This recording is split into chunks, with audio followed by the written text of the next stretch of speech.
Sir तो फिर एक सवाल और पैदा होता है कि सैयदवाद और अशराफवाद में क्या फ़र्क है? क्योंकि हम नॉर्मली हम देखते हैं कि पसमानदा आंदोलन से जुड़े हुए लोग तो अशराफवाद इस्तेमाल करते हैं, सैयदवाद टर्म ही नहीं, बहुत कम इस्तेमाल होता है। क्या दोनों एक हैं या इनमें कुछ फ़र्क है? किस तरीके से देखते हैं? मैंने अभी आपको पहले कहा था मैंने कि बेसिकली जो सैयदवाद को स्क्रिप्ट से जोड़ दिया गया है, कुरान से जोड़ दिया गया है, हदीस से जोड़ दिया गया है, झूठे वाक़या से जोड़ दिया गया है, उसके सिलसिले में जगह जगह जो है मौजूद हदीसें बयान की गई हैं। और अशराफवाद बेसिकली एक राजनीतिक वर्ड है, अच्छा। राजनीतिक टर्मिनोलॉजी है। तो जो भी जो रूल करता है उसको अशराफवाद कहा जाता है। क्या इसको सौड़वाद के मुकाबले में देखा में जाए? उसको हाँ। पेश करते हैं, जिसे हम लोग बोलते हैं अशराफाइजेशन या अशराफवाद। तो बेसिकली जो सैयदों के सिलसिले में या जो है झूठी हदीसें गढ़ी गई, जो कुरान की आयतें हैं उसकी गलत तफसीर की गई, नहीं हुआ तो झूठे झूठे ख्वाब बयान किए गए। मैं आपको मिसाल दे सकता हूँ, मैंने अभी मिसाल दी थी हम अपने क्लासमेट की कि वो अंसारी होते हुए अपने और एक और मिसाल दी मैंने कि वो जो है सैयदों के अफजलियत के कायल ये तो सर हम भी देखते हैं, मैं भी बहुत दिनों से इस आंदोलन को देख रहा हूँ कि लोग सैयदवाद शब्द नहीं इस्तेमाल करते और पसमानदा के बड़े बड़े कार्यकर्ता नहीं इस्तेमाल करते। उनके अंदर एक डर है कि कहीं गुनाह ना हो जाए। देखिए, जो मदरसे के अंदर पढ़ाया जाता है कि सैयद अफजल है, उस मतलब कि इस्लाम में है। अच्छा। इस्लाम में है ही नहीं वो। अगर इस्लाम इसी का नाम है तो ब्रह्मवाद बुरा क्यों है, यहूदीवाद बुरा क्यों है, जो यूरोपियन कंट्रीज अपने आप को सबसे वर्चस्व मानता है वो बुरा क्यों है।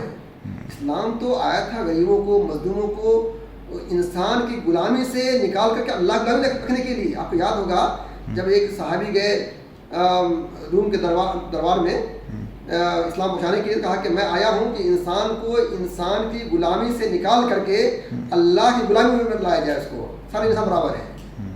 तो मैं समझ पाया जहाँ तक वो ये है कि सैयदवाद एक धार्मिक शब्द ज़्यादा है और इसका धार्मिक प्रयोग ज़्यादा हुआ, और अशराफवाद एक राजनीतिक शब्द बन गया है या राजनीति से बनाया जा रहा है, जो भी हो, मतलब मैं जो समझ पा रहा हूँ। और सैयदवाद को बचाने में जहाँ अशराफवाद भी इस्तेमाल हुआ, पसमानदा भी उसको बचाते हैं। देखिए, तालीम की कमी है। मैं आपको मिसाल दूँ कि जो है बड़े बड़े उलमा ने, मैं एक मिसाल देता हूँ आपको, पाकिस्तान की तालीम है जो तबलीग जमात जुड़े हुए हैं, उनका नाम तारिक जमील। हाँ, मौलाना तारिक जमील। हाँ। मतलब वो ऐसी ऐसी शहीदों के बारे में वाक़या झूठे वाक़या बयान करते हैं कि आप हैरान हो जाएंगे। कहते हैं कि कोई अपने आप सैयद कह दे तो उसके बारे में पूछो नहीं कि सैयद क्या है। देखिए, फिर बयान करते हैं कि एक सैयद गया, किसी से कहा तुम मैं आया हूँ, तुम मुझे मेहमान बना लो। उस्मान से तो नहीं बनाया, तो किसी यहूदी ने बना लिया। तो रात में नबी सल्लल्लाहु ख्वाब में आए। वो मुझे उनका याद है, वो एक सैयदजादी का जिक्र कर रहे थे, आतिश परस्त कोई था, उन्होंने मजूसी। हाँ उनकी मदद करी तो नबी ख्वाब में आके उनको बशारत दे दिए, हाँ कि तुम जन्नती हो। हाँ। तो भाग के आया हो कि ये है, तुम जो है मेहमान वापस कर दो। कहानी नहीं, हमने तो वो एक बशारत वाली नहीं कर सकते। इससे बहुत वाक़यात है। अभी एक नदवा में एक मजदूर निकलता है, तामीर हयात, वहाँ से एक मजदूर निकला था 2012 में। एक ऐसा हज है, सितंबर 2012 का वाक़या है। उसमें देखा था कि एक आदमी हज करने जा रहा है, देखा एक बूढ़ी औरत है, वो मरे हुए गधे गोश्त काट रही है। तो उसके पीछे हो लिया, कहा कि हो सकता कोई भठियारी हो और कोई भठियारा हो। भठियारा का आप सुना होगा आपने, जो पहले ज़माने में जब सराय हुआ करते थे जहाँ पर लोग मुसाफिर रुकते थे, तो मुसाफिरों को ठहरने में जो लोग खाना बना खिलाती थी औरतें, उनको मर्दों को भठियारा, औरतों को भठियारी कहा जाता था। मतलब जो बहुत घटिया काम कर रहे हैं। आज के जो होटलों में या जो हवाई जहाज में जो एयर होस्टेस को इस निगाह नहीं देखा जाता है, उस दौरान इस निगाह देखा जाता है। आज भी वो एक जात है भठियारा। अच्छा, ठीक है, जात है भठियारा, गाली के रूप में इस्तेमाल होता है। भठियारा आदमी है, ठीक है। तो उसके पीछे हो लिया और एक मकान में गया, तो एक मकान में घुस गई। वहाँ देखे 5 लड़कियाँ, हम कल गोश्त खा लो। तो ये बाहर से झाँकता रहा और कहा बेटियाँ खाना नहीं, ये मरे हुए गधे गोश्त है। तो पूछा तुम कौन? कहा मैं मुसाफिर हूँ और ये औरत को मुर्दा गोश्त खिला रही है।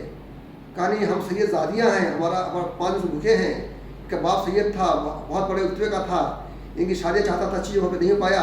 तो उसने ये सुन करके पूरा अपना जो हज का सामान खुद दे दिया और वापस लाया। और जब वापस लाया तो जब हाजी लोग आए, लौट कर पूछते रहे कि तुम्हारा हज कैसा था, तो आप कैसा था? तो लोगों ने कहा तुम भी तो वहाँ थे? कहा नहीं, मैं तो नहीं था वहाँ पे, वापस लाया। उसके भाई ने कहा नहीं आप ही वहाँ थे। उसको बहुत तज्जुब हुआ। तो कहा कि एक आदमी ने कहा देखिए तुम्हारी थैली है जो एक सामने तुमको दिया वहाँ पे, तुम्हारी थैली है, वो लेके आगे सो गए। तो रात में प्रोफेट आए और कहा कि जो है कि तुमको मैं कितने लोगों से बशारत दिलवाऊं, तुमने हज किया है, तुमने मेरी बेटियों की इज्जत बचाई, तो अल्लाह ने तुम्हारे शक्ल का एक फरिश्ता बना दिया, हज करा दिया तुम्हारे। और सुबह उठ के वो खुलता है, वो थैली उसमें 500 दिरहम थे, लोग सारों को 500 दिरहम दिया, तो उस थैली में 500 दिनार दिया। अच्छा, तो नबी सल्लल्लाहु अलैहि वसल्लम आके सबको बशारत देने लगे। आप दूसरा वाक्य बताऊं, तैमूर लंग बहुत बड़ा कातिल जालिम माना जाता है। कहा जाता है 3 दिन तक उसने अपने फौजों को हुक्म दिया कि पूरे दिल्ली में लूटमार करो और रेप करो औरतों का। जब वो मर गया, हाँ, लेकिन उसने जो है सैयदों को और आलिमों को छोड़ने कहा, उसको कुछ मत करना। तो मर गया तो माँ और नहर जो ईरान में एक जगह है, वहाँ के आलिम ने उसकी नमाज़ी जनाजा पढ़ाने से मना कर दिया। तो रात में नबी सल्लल्लाहु अलैहि वसल्लम आए उस आलिम के और कहा कि तुम जो है इसलिए नमाज जनाजा नहीं पढ़ा रहे हो कि उसने कत्लेआम किया, रेप कराया। तुमको यही मालूम होना चाहिए कि उसने हमारे सैयदों की ज़िंदगी बख्शी और इज्जत किया। अच्छा, ये सब बड़ी गई। तो सब इस तरीके से देखा जाए तो सैयदों की संख्या बढ़ गई होगी फिर सैयदवाद, क्योंकि प्रॉफिट वाली चीज़ हो गई थी ना फिर। हाँ, देखिए उसमें आता है, उसमें आपके जो एक स्कॉलर है नजीब आबादी, का नाम पूरा नहीं याद आ रहा है, उसने किताब लिखी, तारीख इस्लाम लिखी है, और हिंदुस्तान की तारीख लिखी है उसने, आईने हकीकतुमा किताब लिखी है। उसमें दिखाया है कि जो तैमूर लंग के सैयद परस्ती की वजह से, मतलब तैमूर लंग इतना सैयद परस्त था कि उसने यहाँ करा था कि जब सारे लोग क़यामत के दिन नबी करीम सल्लल्लाहु अलैहि वसल्लम की शफाअत के इंतजार करेंगे, मैं किसी सैयद दामन पकड़ के लटक जाऊँगा, मेरी बख्शिश हो जाएगी। तो उसकी सैयद परस्ती की वजह से बहुत से लोग सैयद बन गए। और जो हिंदुस्तान के अंदर एक सैयद वंश चला है जिसने हुकूमत किया है, उसके बाद आता है उसके जो फाउंडर थे खिज़र खान, वो इसके सैयद नहीं थे। अच्छा। वो उसके नस्ल मजहूल बोलते हैं इस्लाम में, मजहूल नस्ल, इसके बाप का पता ना हो, तो कहीं से उनको किसी ने पाल लिया था, किसी बादशाह ने। तो उसने जो हुकूमत किया और किसी सूफी ने उसको कह दिया कि या सैयदी, तो उसी दिन से अपने आप उसने सैयद करना शुरू कर दिया। अब जब तक जो सैयद वंश एक हुकूमत यहाँ का मानी जाती है। तो फिर ये मुस्लिम हुकूमतों में सैयदों की क्या इंपॉर्टेंस रही है?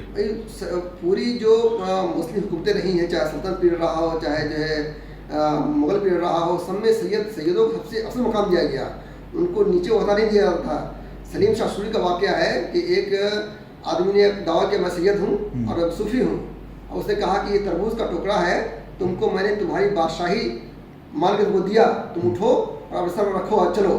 बस वो सलीम शाह सूरी ने उस टुकड़े को अपने सर पर रखा और लेकिन शहजादा था, मतलब बादशाह होने वाला था, उसने सैयद की ताज़ीम में अपने आप को सर पर रखा उसने टुकड़ा। सिकंदर लोदी के दौर में एक सैयद पे माल गबन करने का इल्ज़ाम था, तो उसने जो है उसको माल भी दे दिया और उसको इलाज बरी कर दिया, एक सैयदजादा है। अकबर के दौर में एक सैयद बगावत कर दिया और सिर्फ असलान ने पकड़ लिया उसको, लेकिन बादशाह ने छोड़ दिया उसको, छोड़ दिया कि भाई सैयदजादा है, किसी उसको सजा दे सकते हैं। ये पूरी जो है मतलब वहाँ नकाबत का एक वो था, एक शोबा था, नकाबत। अच्छा। मतलब सैयदों की नस्ल तहकीक करके उनको अच्छे अच्छे ओहदे दिए जाएँ। अच्छा, बाकायदा एक विभाग बना गया जी, पूरा एक शोबा था वहाँ, जिस तरह यहाँ पे था ना कि minority welfare society, SC/ST welfare society. तो मुस्लिम समाज में मुस्लिम जो इस्लामी हुकूमत जिसको सो कॉल्ड बोला जाता है, उसमें पसमानदा मुसलमानों की क्या हैसियत रही? जब वो पसमानदा वो हैसियत थी जो पसमानदा हिंदू हैसियत थी, कोई हैसियत नहीं थी उनकी। अच्छा। वो इस्लाम कबूल किए कि हमको जो है ये ब्राह्मणवाद से निजात मिलेगी, ये वहाँ पे उनको जाके वही उनका साथ वही हुआ जो वहाँ होता रहा। ये तो अंग्रेज़ों और ब्रिटिशर्स और फ्रांसीसियों की देन है कि उन्होंने आकर के पसमानदाओं के लिए तालीम के दरवाजे खोले, उनके लिए मसवाद के दरवाजे खोले, उसके से उनके अंदर एक जो है सोच बदली उनकी, और उन्हें बहुत अपने आप को एजुकेशनली स्ट्रांग किया। उनको पहले पढ़ने का हक नहीं था उनको। अच्छा। मैं मिसाल दूँ आपको मैं कि एक डॉक्टर गौस अंसारी जो समाजशास्त्री थे और अशराफ फैमिली से थे, मतलब शेख अंसारी थे, वो अपने आपको यहाँ के अंसारी मानते थे, मदीना वाले मानते थे। उनके एक खानदान के एक आलिम है, उन्होंने बहुत ज़्यादा बारे में लिखा है। तो इसमें जो फरंगी महल फैमिली से थे, वो जो दूसरे फरंगी महल है, वो लिखते हैं कि हमारे मेहतरानी का जो पोता था वो हमारे साथ पढ़ने जाता था, तो मदरसे में उसको जो है पढ़ने के कहाँ बैठाया जाता था, चप्पल उतारने की जगह पे। ना मौलवी साहब उसको ना पढ़ाते थे, ना डांटते थे, ना कुछ सुनते थे, वो जो कुछ सुन करके कुछ याद कर ले। अच्छा, अब इसी तरीके से कुछ दिन पहले इम्तियाज़ अहमद साहब ने लिखा था, हाँ, उन्होंने लिखा कि अपनी माँ के बारे में लिखा था कि उनको जो है पान लगा के देती थी तो हाथ से नहीं लेती थी। हाँ, अभी कुछ दिन पहले ही उन्होंने फेसबुक पर भी इस बात को लिखा था जी। हाँ, अच्छा, एक सवाल और है कि ये सूफियों ने सैयदवाद को कैसे बढ़ावा दिया? बेसिकली एक मुसन्निफ है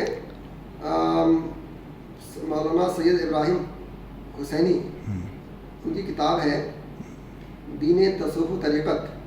वो सूफीज़म को बेसिकली वो शियाइज़म की एक सीक्रेट विंग मानते हैं। अच्छा, कि जब शियाइज़म जो है खिलाफत हासिल करने में हार गया तो उन्होंने एक बातनी सिलसिला शुरू किया, और ये यमन के अंदर ये सब ये सिलसिला शुरू हुआ। खासतौर से जो आपके गुजरात में भरूच का एरिया है, या जो गुजरात में लोग आए जो इस्माइली शिया वगैरह, इन्होंने सूफीज़म शुरू किया, उनका मानना है।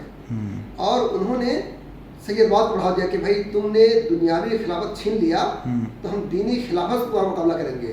इसलिए सूफियों के यहाँ बैत होता है, खिलाफत दी जाती है, खिलाफत ली जाती है। अच्छा, कुछ दिन पहले इस पे हमारे फैयाज़ भाई ने भी इस पे किया था, आपने तो खैर पहले भी इस पे बोला है, तो यहाँ पे एक चीज़ समझाने के लिए समझा दीजिए कि ये खिलाफत और इमामत को जब तक नहीं समझेंगे लोग तो नहीं समझ पाएंगे कि सूफीज़म को और मैं जोड़ दूँ कि जो एक फतवात मक्किया जो उनकी इब्न अबी किताब है, उसमें लिखता है कि एक सैयद जो कातिल हो, जानी हो, कुछ भी हो, लेकिन सिर्फ नस्ल के होने की वजह से वो जन्नती है। अच्छा, इस तरह और भी वो सूफियों ने लिखा है। सूफियों की अगर आप कोई तहकीक करना चाहें तो सूफियों की नस्ल परस्ती पे तहकीक करना एक बड़ा काम हो सकता है। अच्छा, अब देखिए कि जितने जो ये मतलब स्कोप है कि अगला कोई अगर इस पर रिसर्च करना चाहे तो हिंदुस्तान के अंदर या जो बड़े सगीर मान लीजिए या दुनिया मान लीजिए, जहाँ भी जाएंगे आप तो 99% मज़ार जो है सैयदों के हैं। ठीक है, कोई ना भी कोई बनाता भी है मान के। अच्छा, ये अपने गद्दी नशीन भी हमेशा सैयद को ही बनाए? हाँ, हमेशा जो थी बेसिकली गौस ने लिखा है इस चीज़ को कि बाद में ये जो मज़ार का सिलसिला भी जो है ये नस्ली हो गया, कि बाप और बेटा पोता इस नस्ल दर नस्ल हो गया। तो देखिए, इसलिए ये भी मज़ार भी एक तरह से इनकम का एक बहुत बड़ा सोर्स है।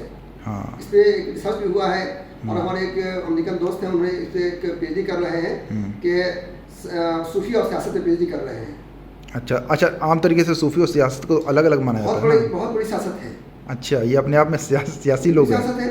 आप किसी समाज को पसमादा बना दीजिए कि सैयद की बड़ी इज्जत है, अब तुम नीचे से नीचे हो, इस पर सियासत क्या हो सकती है? किसी को जहनी साइकोलॉजिकली बीमार कर दीजिए, अरे भाई हाँ आप तो हमसे ऊंचे हैं, हम तो आपसे नीचे हैं, इससे बड़ी सियासत क्या हो सकती है?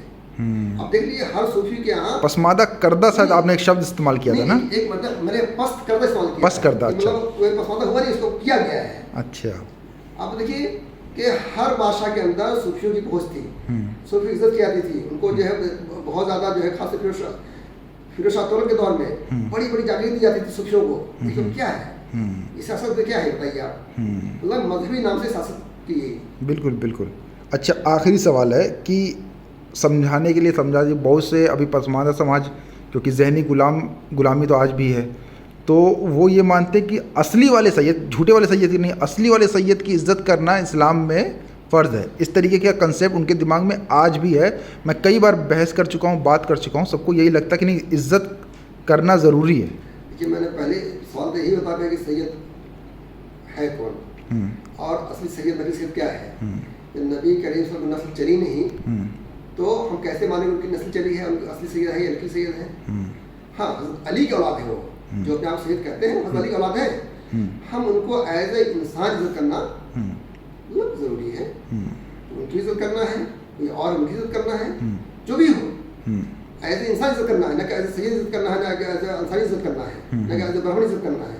जो भी इंसान है, कुरान ने कहा है लक़द करमना बनी आदम, हमने बनी आदम को इज्जत बख्शी है। ठीक है, तो इंसान होने की इज्जत करना जरूरी है। किसी के नस्ब की वजह से इज्जत करना इस्लाम में कहीं भी नहीं है, मना किया गया इससे। और ये तो शैतान का काम है। शैतान ने कहा था कि मैं अफजल हूँ, मैं तो आज पैदा हुआ, इंसान मिट्टी से पैदा हुआ। हाँ, ये शब्द भी आपने इस्तेमाल किया है, क्या है, इब्लीसवाद। हाँ, कि जो जन्म आधारित जो बात करता है। इब्लीसवाद को नॉर्मली समझाने के लिए बताया जाता है कि ये मनुवाद के करीब है। अब देखिए जो फिलॉसफी है, जो कॉस्मिक फिलॉसफी है, मतलब दोनों में मैच कीजिए तो बेसिकली वो मिलती जुलती है। तो हो सकता है कि हिस्टोरिकली एक ही चीज़ रही हो, बाद में जो है अलग अलग हो चुकी हो। एक रिसर्च का पहलू है ये। चलिए, बहुत बहुत शुक्रिया हमसे जुड़ने के लिए, धन्यवाद। शुक्रिया, थैंक यू।